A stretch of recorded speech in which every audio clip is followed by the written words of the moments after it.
온라인으로 드려지는 갈릴리 찬양대 귀한 찬양에 감사드립니다.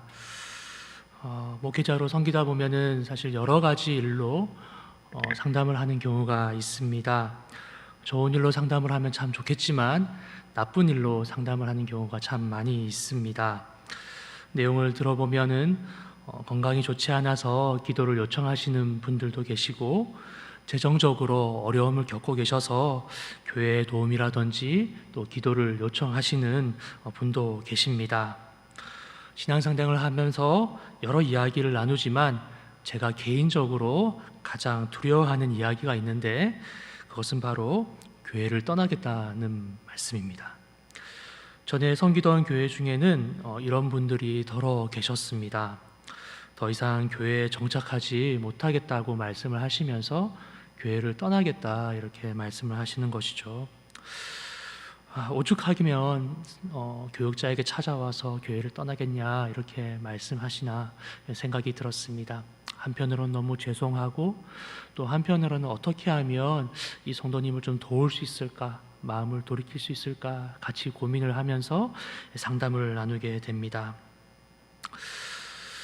하루는 이런 성도님들을 이제 만나 뵙다가 가나안 교인이 되기로 마음먹은 어떤 분과 상담을 하게 되었습니다. 이분과 이야기를 나누게 되면서 평소에 나누지 못했던 깊은 이야기들을 나누게 되었는데요. 교회에 대한 섭섭한 마음이라든지 또 아쉬운 부분들, 왜 자신이 가나안 교인이 되어서 교회를 떠나게 되었는지 여러 이야기들을 저에게 나누어 주셨습니다. 본인이 느끼기에는 교회라면 천국과 같아서 자신의 이야기도 들어주고 또 자신의 아픔도 어루만져주는 그런 이상적인 것을 꿈꿨는데, 이 교회를 와보니 사실 그렇지가 않다는 것입니다. 자신의 생각으로는 따뜻한 교회라기보다는 차가운 조직 같다라고 이렇게 이야기를 하였습니다. 그리고 이분은 교회가 초대교회와 같이 건강하고 이상적인 교회가 되었으면 좋겠다 말씀을 해주셨습니다. 우리가 말씀에서 들었던 사도행전에 나오는 오늘의 본문 같은 그런 초대교회처럼 서로를 잘 배려해주고 사랑하는 그런 이상적인 교회가 되어야 하지 않겠냐, 그렇게 떠나시면서 허심탄회하게 말씀을 해주셨습니다.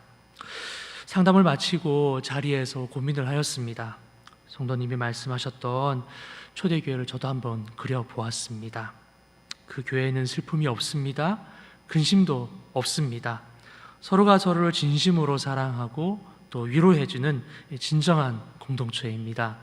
그들의 얼굴에는 항상 기쁨이 넘치고 온전한 그리스도의 사랑이 넘칩니다. 우리는 어떻게 하면 이런 건강한 교회, 정말 사랑스러운 초대교회로 돌아갈 수 있을까요?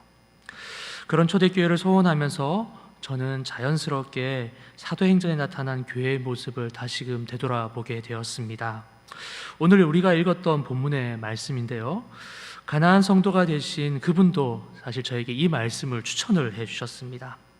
이 말씀은 사도행전 2장, 오늘 우리가 읽었던 본문에도 나타나고 사도행전 4장에도 나와 있는데요, 내용이 비슷합니다. 이번에는 제가 4장의 말씀 한번 읽어드리겠습니다. 빌기를 다함에 모인 곳이 진동하더니 무리가 다 성령이 충만하여 담대히 하나님의 말씀을 전하니라. 믿는 무리가 한 마음과 한 뜻이 되어 모든 물건을 서로 통용하고 자기 재물을 조금이라도 자기 것이라 하는 이가 하나도 없더라. 사도들이 큰 권능으로 주 예수의 부활을 증언하니 무리가 큰 은혜를 받아 그 중에 가난한 사람이 없으니 이는 밭과 집 있는 자는 팔아 그 판 것의 값을 가져다가 사도들의 발 앞에 두매 그들이 각 사람의 필요를 따라 나누어 줌이라. 아멘.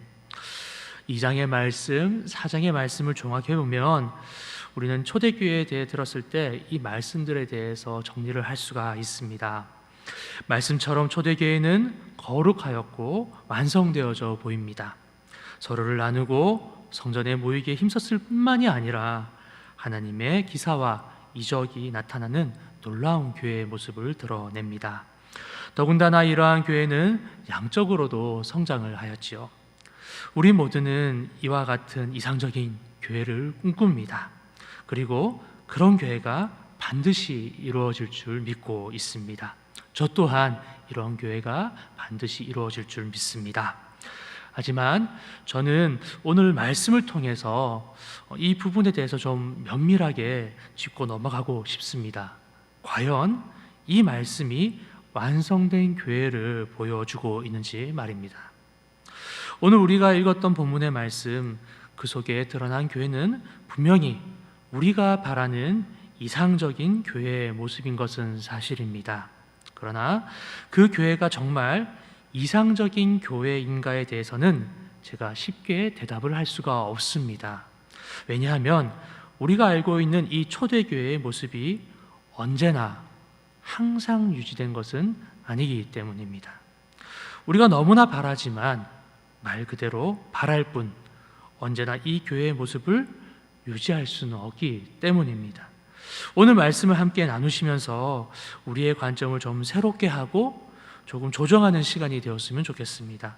더불어서 우리의 이상이 아니라 하나님께서 원하시는 참다운 초대교회를 꿈꾸는 귀한 시간이 되시기를 주님의 이름으로 축원합니다. 우선은 초대교회라는 단어에 대해서 한번 살펴보도록 하겠습니다. 초대교회의 뜻은 무엇일까요? 사전에서 찾아본 초대교회는 사실 우리가 생각하는 초대교회의 이미지와는 사뭇 다른 내용으로 기록을 하고 있습니다. 사전의 뜻을 보시면 초대교회란 기독교가 로마 국교로 인정되기 전까지 AD 30년에서 4세기까지 존재하고 활동했던 교회를 일컫는 말이라고 기록이 되어 있습니다. 그러니까 기독교가 로마의 국교로 인정되었던 것이 AD 325년 정도 되었던 것을 우리가 기억을 한다면 신약 성경, 신약 시대를 넘어서는 시간입니다. 우리가 생각하는 초대교회와 실제적으로 사전적인 의미를 사용되고 있는 초대교회는 시간적으로는 사실 일치가 되지 않습니다. 오히려 우리가 생각하는 초대교회라는 것은 사도행전이 기록된 예루살렘의 모습과 예루살렘 교회의 모습과 더 가깝습니다.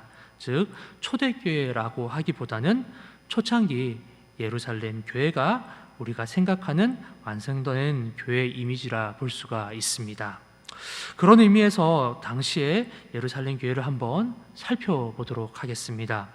초기에 예루살렘 교회는 우리가 바라는 이상적인 공동체일까요?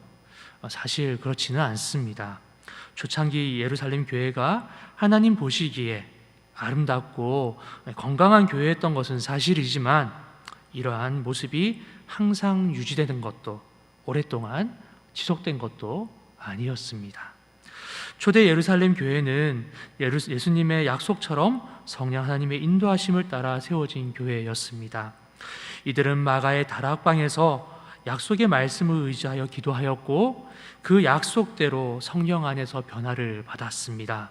거룩한 성령으로 인해 이들은 각기 방언으로 이야기하였고 놀라운 기사와 이적을 경험하였습니다. 우리가 말씀에서 본 것처럼 공동체는 항상 기쁨이 넘쳤고 많은 사람들이 하나님의 역사하심을 눈으로 보게 되었습니다. 그러나 이러한 예루살렘 교회의 모습은 사도행전 4장의 말씀 그 이후로 지속되지가 않습니다. 오히려 예루살렘 교회는 그 이후에 많은 문제에 봉착하게 됩니다. 4장을 넘어서 바로 5장의 말씀을 보시면은 우리가 잘 아는 아나니아와 삽비라의 이야기가 나옵니다. 이들은 당시 예루살렘 교회의 교인으로서 4장 말미에 나오는 바나바처럼 자신의 소유를 팔아 교회 공동체에 바치려고 하였습니다. 그러나 안타깝게도 이들은 바나바처럼 순전한 믿음의 소유자는 아니었습니다. 자신의 재물 일부를 숨기고 모든 것을 바친 양 자신을 포장한 위선자들이었습니다. 이들은 베드로의 말을 빌리자면 자신이 판 돈조차도 자기 뜻대로 할 수 없었던 자들이었습니다. 솔직하게 다 판 것이 아니라고 이야기했으면 될 일을 사람이 아닌 하나님을 속임으로 말미암아 바로 숨을 거두게 되었습니다. 이는 아나니아뿐만이 아니라 삽비라도 마찬가지였습니다. 하나님 앞에서 거짓을 이야기한 아나니아가 죽은 후 그의 아내인 삽비라도 베드로를 만나러 옵니다. 삽비라는 그의 남편인 아나니아가 죽음으로 변하여 사람들이 장사하러 갔다는 사실을 모릅니다. 베드로는 아나니아와 동일하게 삽비라에게 질문을 합니다. 땅을 판 돈이 정말로 이게 다입니까? 그녀는 그렇다고 거짓말을 합니다. 그리고 성령을 속이려 한 이 부부는 그날 똑같은 죽임을 당하게 됩니다. 이렇게 거룩해 보이는 예루살렘 교회조차도 태동한 지 얼마 되지 않아 내부적인 문제에 휩싸이게 됩니다. 그리고 그 다음 장을 넘기면 일곱 집사님의 이야기도 나오게 되는데, 사실 이 문제도 교회의 문제로 인해서 세워지게 되는 것입니다. 그 다음 장인 사도행전 6장 보시면은 사도들이 7명의 집사를 세우는 이야기가 나옵니다. 교회의 조직이 세워지는 의미 있는 시간이지만 사실 그 이면에는 예루살렘 교회가 가지고 있던 심각한 문제로 인함이었습니다. 사도행전 6장 1절의 말씀을 보시면 이렇게 기록이 되어 있습니다. 그때의 제자가 더 많아졌는데 헬라파 유대인들이 자기의 과부들이 매일의 구제에 빠짐으로 히브리파 사람을 원망하니. 아멘. 의미가 잘 와닿지 않는데 공동 번역본으로 보시면 다음과 같습니다. 이 무렵 신도들의 수요가 점점 늘어나게 되자 그리스 말을 쓰는 유다인들이 본토 유다인들에게 불평을 터뜨리게 되었다. 그것은 그들의 과부들이 그날의 양식을 배급받을 때마다 푸대접을 받았기 때문이다. 사도행전 2장과 4장의 역사를 통해서 예루살렘 교회 성도들은 기하급수적으로 늘어나게 되었습니다. 그리고 성도들은 자신의 재산을 팔아서 모든 가난한 이들에게 나누어 주었죠. 그런데 이런 상황에서 불평등한 일이 일어나게 된 것입니다. 많은 사람들이 배급을 받는데 헬라파 유대인들이 본토 출신의 유대인들에 비해서 상대적으로 대접을 받지 못하게 된 것입니다. 이상적인 공동체라고 생각했었는데 이곳에서조차도 불평등은 생겨나게 되었습니다. 이는 갑자기 많은 사람들이 늘어났고 모든 이들에게 형평성 있게 배급해야 하는 어려운 상황 때문에 일어난 사건이었습니다. 사도들은 이 문제를 해결하기 위해서 사람들을 세웁니다. 사도들이 모든 일들을 감당하기 어려워지자 사도들은 말씀에 집중하고 이러한 행정적인 업무를 맡아줄 지혜와 성령이 충만한 이들을 세우는데 이들이 바로 우리가 말하는 7명의 집사였던 것입니다. 문제는 이에 그치지 않습니다. 지금까지 말씀드렸던 것은 교회 내부의 사건만을 추린 것이고 시간이 흐르면서 외부로 고난이 찾아옵니다. 이렇게 세워진 집사 중에서 스데반 집사님이 유대인들의 거짓 증언으로 인해서 죽임을 당하게 됩니다. 그리고 이 사건을 발단으로 기독교인들은 대대적인 탄압을 겪게 됩니다. 유대인들은 그리스도인들을 잡아 옥에 가두었고 심지어 이 환란으로 인해서 많은 그리스도인들이 죽게 됩니다. 거룩하고 완전해 보였던 예루살렘 교회는 이제는 뿔뿔이 흩어지고 고난의 역사를 겪게 된 것입니다. 사랑하는 여러분, 우리는 사도행전의 말씀을 통해서 초대교회가 처음에는 완성된 모습을 보였지만 지속되지 못하였다는 사실을 깨달을 수가 있습니다. 처음에는 너무나 아름답고 완벽한 교회였지만 그 시간은 정말 잠깐이었습니다. 시간이 흐르고 얼마 되지 않아 교회는 대내외적인 공격을 당하게 됩니다. 교회 내부에는 뒤틀린 성도들이 생겨나기 시작하였고 사람이 모이기 시작하면서 조직의 한계가 드러나게 된 것입니다. 외부에서는 이러한 그리스도인들을 탄압하고 죽이기까지 합니다. 오히려 우리는 성경 말씀을 통해 초대교회에는 문제가 많았다는 사실을 알게 되는 것입니다. 사랑하는 여러분, 우리는 과연 어떻게 해야 될까요? 그렇다면 초대교회의 신앙은 가치가 없는 것입니까? 온전하고 완전하고 이상적인 교회는 존재하지가 않습니까? 그렇지 않습니다. 우리가 꿈꾸는 교회는 분명히 존재합니다. 다만 그 모습이 우리가 상상했던 모습과는 다를 뿐이지요. 완전 무결한 교회, 이상적인 교회는 없지만 하나님께서 해결하시고 하나님께서 만들어 가시는 참된 초대교회는 존재하는 것입니다. 우리가 아닌 하나님께서 만들어 가시는 교회이시죠. 과연 하나님께서는 초대교회를 어떻게 다듬어 가고 계실까요? 우리 다시금 성경을 들여다 보도록 하겠습니다. 먼저 하나님의 관점에서 초대교회를 살펴보기 위해 몇 가지를 좀 정해야 합니다. 먼저는 성경을 보는 범위를 조정할 필요가 있는데요. 아까와 같이 사도행전의 일부만 보시는 것이 아니라 우리의 시각을 좀 더 넓혀서 신약시대 전반, 초대교회 전반의 이야기를 한번 훑어보도록 하겠습니다. 사전적 의미에서도 드러나지만 초대교회라는 것은 단순히 예루살렘 교회 그 순간에만 있는 것이 아니기 때문입니다. 오히려 초대교회는 사도행전을 넘어서 신약 성경 전반에 드러난 모든 교회를 이야기합니다. 왜냐하면 하나님께서는 사도행전에서만 존재하시는 것이 아니라 교회와 항상 함께 하셨기 때문입니다. 그렇기 때문에 우리는 우리가 원하는 성경의 일부만 빼서 보는 것이 아니라 성경 전반, 또 특별히 신약시대에 녹아있는 초대교회 전반을 한번 살펴보고자 합니다. 그리고 이 초대교회를 바라볼 저자의 눈이 필요합니다. 왜냐하면 하나님께서는 말씀을 허락하실 때 하늘에서 말씀을 떨어뜨려 주시는 것이 아니라 성령의 인도하심을 따라 사람을 통하여서 말씀을 전하시기 때문입니다.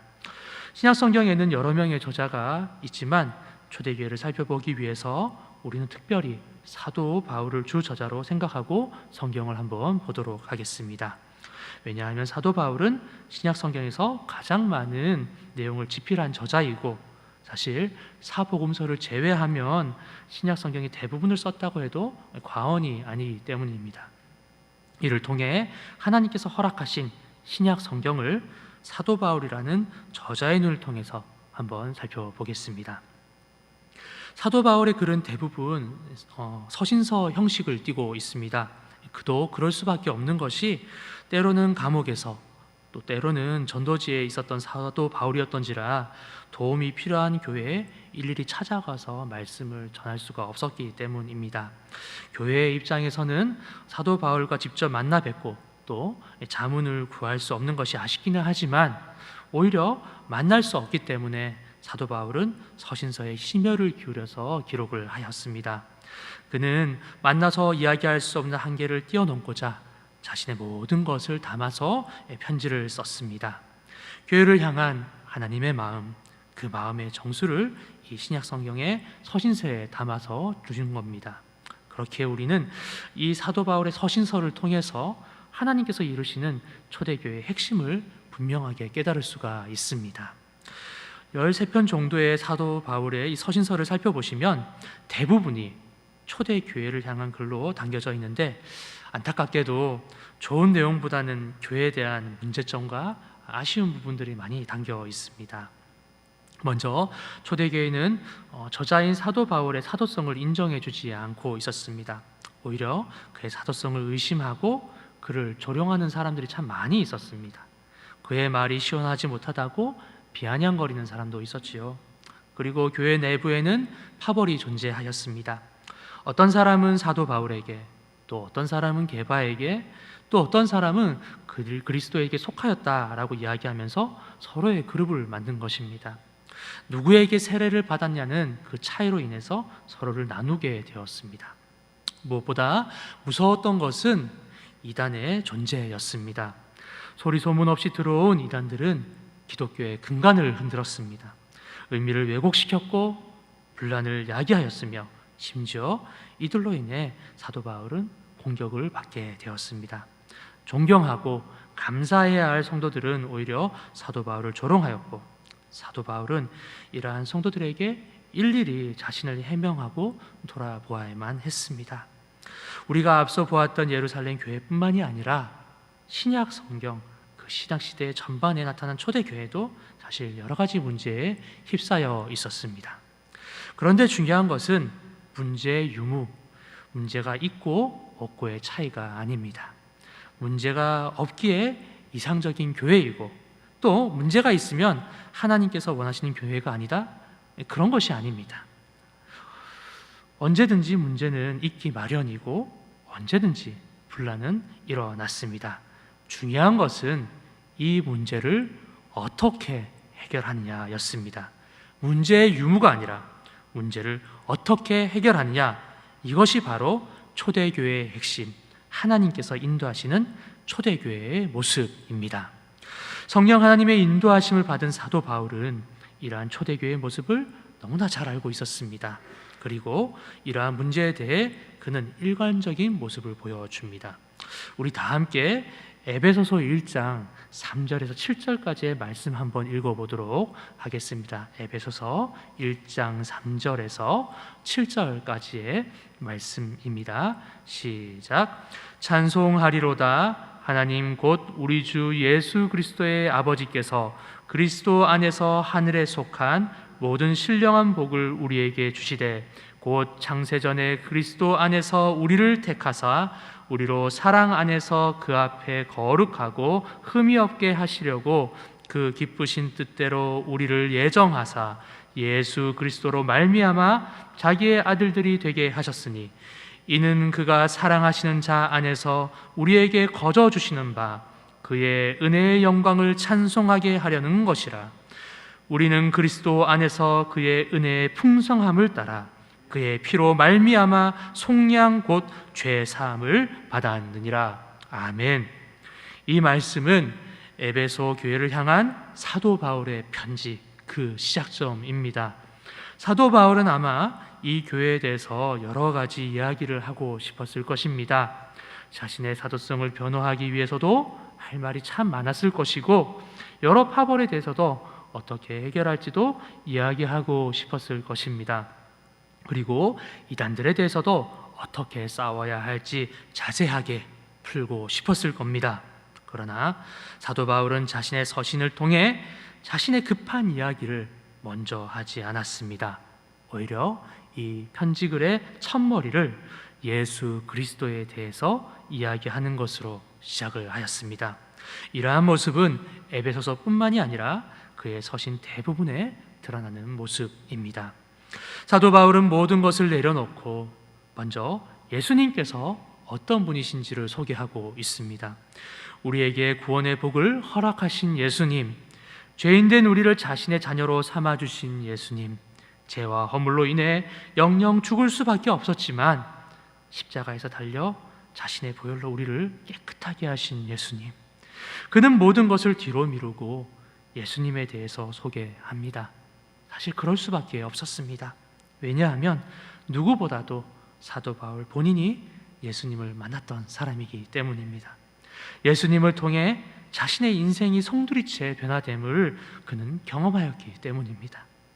그 옛날 초대교회의 7 지사 중 하나인 스데반을 죽인 주동자, 누구보다도 기독교인을 증오하며 사륙을 감당하였던 그가 예수님을 만나 변화되었습니다.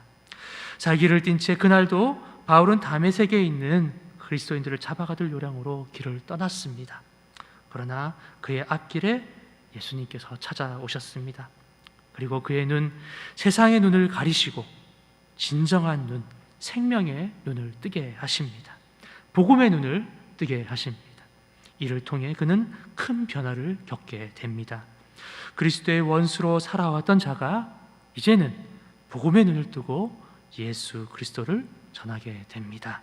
자신이 익혀왔고 누려왔던 수많은 학문과 권력을 헌신짝처럼 내려놓고 이제는 오직 예수님만, 이제는 오직 복음만을 외치는 신실한 주님의 일꾼이 된 것입니다.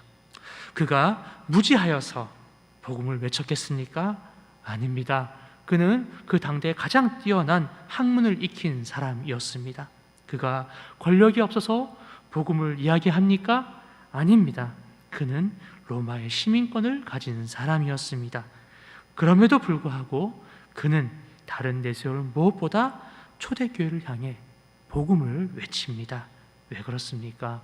자신을 변화시킨 이 복음이 상처로 인해 무너진 초대교회를 동일하게 회복시키시라 믿고 있었기 때문입니다.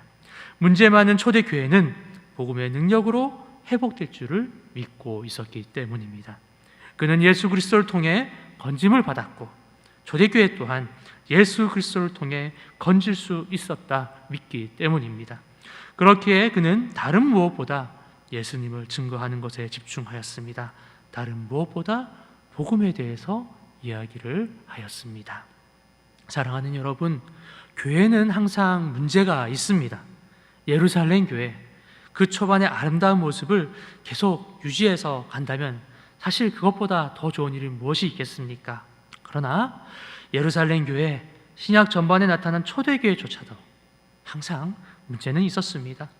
문제의 유무가 초대교회 다음을 결정짓는 것이 아닙니다.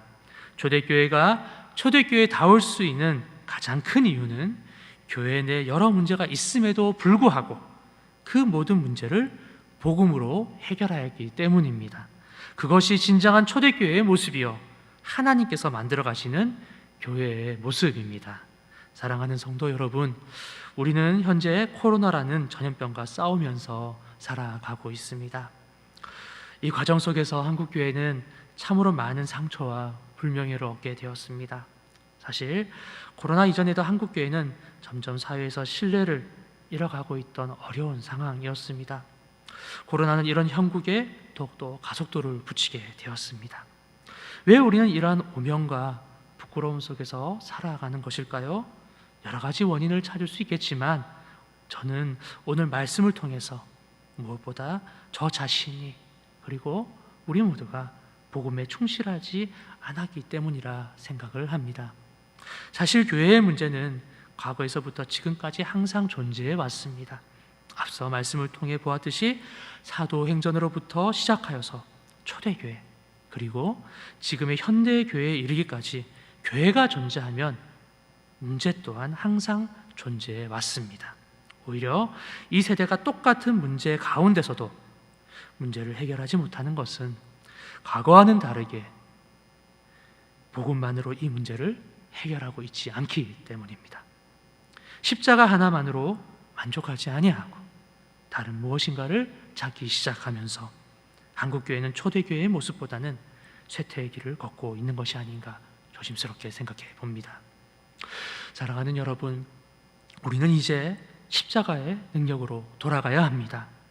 우리는 이 시대에 참된 초대교회를 만들어 가야 합니다. 많은 것을 누렸고 또 누릴 수 있었던 사도 바울이 모든 것을 내려놓고 복음만을 쫓았듯이 우리 또한 우리의 손에 들려있는 돈과 명예, 자녀에 대한 욕심을 내려놓고 오직 십자가만을 들고 이 길을 걸어 나아가야 합니다. 복음에 충실해야 합니다. 그것이 우리가 걸어야 할 십자가의 길이요, 초대교회 본연의 모습입니다. 사랑하는 영락교회 성도 여러분, 세상이 추구하는 다른 어떤 능력보다도 십자가의 능력으로 살아가시는 저와 여러분들 되시기를 주님의 이름으로 축원합니다. 오직 십자가만이 한국교회의 문제를 해결하고 우리의 영혼을 살리는 유일한 길임을 믿으시기 바랍니다. 이 거룩한 싸움, 이 영적인 싸움의 길에서 승리하셔서 참된 초대교회를 이루어내는 저와 여러분들이 되시기를 주님의 이름으로 축원합니다. 함께 기도하시겠습니다. 거룩하신 주님, 과거에서부터 지금까지 우리의 사랑하는 선조들은 오직 복음만으로 그 험난한 세월을 살아왔습니다. 주님께서 허락하신 십자가의 길을 나의 길이라 여겼고 오직 십자가를 자신의 마음에 새기며 그 길 담대하게 걸어왔습니다. 거룩하신 주님, 우리에게 힘과 능력을 더하여 주시옵소서. 세상에는 너무나 많고 좋은 것들이 있습니다. 이것이 더 낫고 이 길을 따르면 낫다라고 이야기를 합니다. 그러나 주님, 아버지 하나님, 우리가 주님 안에서 무지하기를 원합니다. 오직 십자가만을 바라보며 나아가기를 원합니다. 사도 바울이 자신의 권력과 자신의 학문을 내려놓고 오직 복음만을 쫓아 살아갔듯이 우리 또한 복음만을 바라보며 복음만을 쫓아 살아갈 수 있는 거룩한 그리스도인 될 수 있도록 인도하여 주시옵소서. 감사드리며 예수님의 이름으로 기도드립니다. 아멘.